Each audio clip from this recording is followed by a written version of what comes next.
Dito na naman tayo ulit sa Nestle Lipa. Ito po yung view ng Nestle Lipa. Ito po yung gawa ng gatas sa panin ng Nestle Lipa. Ito, yan. Napakalamig dito guys. Kaya dito kami na padpad ngayon magdi-deliver.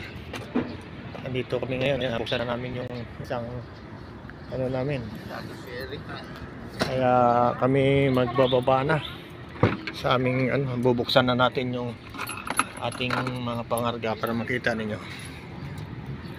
Okay guys, saan nyo punong-puno ng mga ano to, yung mga pangarga. Buo-buo naman yung mga pangarga. Okay, unang bukas. Tingnan nyo ha.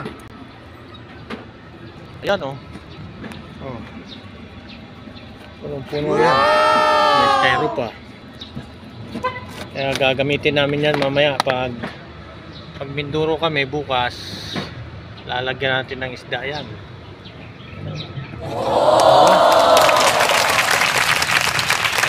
Ayan yung mga pangarga namin.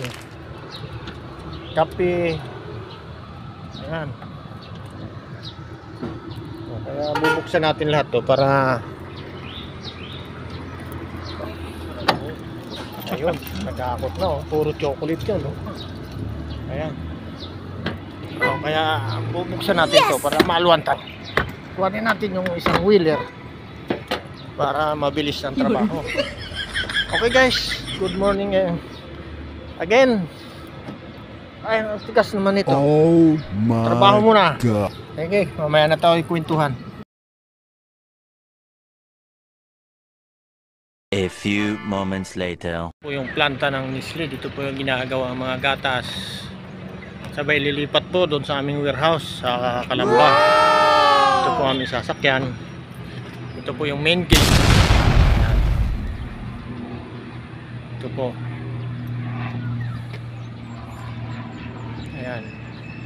Ito po yung Batangas Airbus. Dito po nung nagpa-practice ng mga piloto papalipad. Ayan. Dito po yan.